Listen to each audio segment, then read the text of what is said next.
இப்போ இந்த இஞ்சியை வந்து நீங்கள் நிறைய ஸ்டோர் பண்ணி வைக்கிறீங்கன்னா இந்த டிப் உங்களுக்கு ரொம்ப யூஸ்ஃபுல்லாக இருக்கும். குட்டி குட்டி பீஸாக இந்த மாதிரி கட் பண்ணி எடுத்துக்கோங்க. இப்போ இதை நம்ம கட் பண்ணதுக்கப்புறம் ஒரு பாத்திரத்தில் கொஞ்சமாக தண்ணி எடுத்துக்கோங்க. இதில் கொஞ்சமாக வந்து மஞ்சத்தூள் வந்து நம்ம சேர்த்துக்கலாம். இதை வந்து சேர்த்துட்டு நல்லா மிக்ஸ் பண்ணிக்கோங்க. மிக்ஸ் பண்ணதுக்கப்புறம் நம்ம கட் பண்ணி வச்சிருக்க இஞ்சியெல்லாம் வந்து இதில் சேர்த்துக்கலாம். சேர்த்துட்டு இந்த மாதிரி கையை வச்சு நல்லா ஒவ்வொரு இஞ்சியாக பிசைஞ்சு விடுங்க. இந்த மாதிரி க்ளீன் பண்ணும்போது இருக்கிற ஏதாவது கெமிக்கல்லாம் இருந்தால் கூட வந்து பார்த்தீங்கன்னா உங்களுக்கு நல்லா க்ளீன் ஆயிரும். அதில் இருக்கிற மண் அழுக்கு எல்லாம் உங்களுக்கு நல்லா க்ளீன் ஆயிரும். இப்போ இது க்ளீன் பண்ணதுக்கப்புறம் ஒரு ட்ரையான கிளாத் எடுத்துக்கோங்க.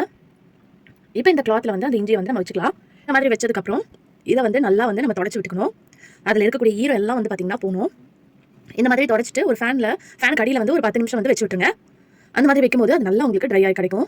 இப்போ ஒரு கண்டெய்னர் எடுத்துட்டு இதில் வந்து கீழே ஒரு டிஷ்யூ பேப்பர் போட்டுட்டு அதுக்கு மேலே நம்ம இஞ்சி போட்டு ஸ்டோர் பண்ணி வைக்கணும். உங்ககிட்ட டிஷ்யூ பேப்பர் இல்லைனா இந்த டிப்பையும் நீங்கள் ஃபாலோ பண்ணிக்கலாம். இந்த மாதிரி துணியில் இருக்கக்கூடிய பேக்லாம் வந்து நமக்கு ஷாப்பிங் போகும்போது கிடைக்கும். அதெல்லாம் வந்து தூக்கி போட்டுறாம எடுத்து வச்சுருங்க. இந்த மாதிரி கலர்ஸ்லையும் இருக்கும், ஒயிட் கலர்லையும் இருக்கும். நீங்கள் ரெண்டுமே யூஸ் பண்ணிக்கலாம். ஒயிட் கலர் கிடைச்சதுன்னா ரொம்ப நல்லது, எடுத்து வச்சுக்கோங்க, தூக்கி போடாதீங்க.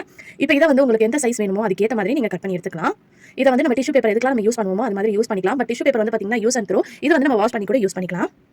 இப்போ கீழே வந்து இந்த துணியை வச்சுட்டு அதுக்கு மேலே நம்ம கழுவி வச்சிருக்க இந்த இஞ்சியை வந்து போட்டுருங்க. இந்த மாதிரி போட்டதுக்கப்புறம் இதுக்கு மேலே வந்து திருப்பி நீங்கள் டிஷ்யூ பேப்பர் வச்சுக்கணும். அப்படி இல்லை உங்ககிட்ட இது ரெண்டுமே இல்லைனா நீங்கள் நார்மல் ஒயிட் கலர் இருக்கக்கூடிய கிளாத் இருந்துச்சுன்னா கூட இல்லை காட்டன் கிளாத் இருந்தால் கூட ஓகே, அதை கூட கட் பண்ணி நீங்கள் இந்த மெத்தடில் ஸ்டோர் பண்ணி வைக்கும்போது உங்களுக்கு இஞ்சி வந்து ரொம்ப நாள் ஃப்ரெஷ்ஷாக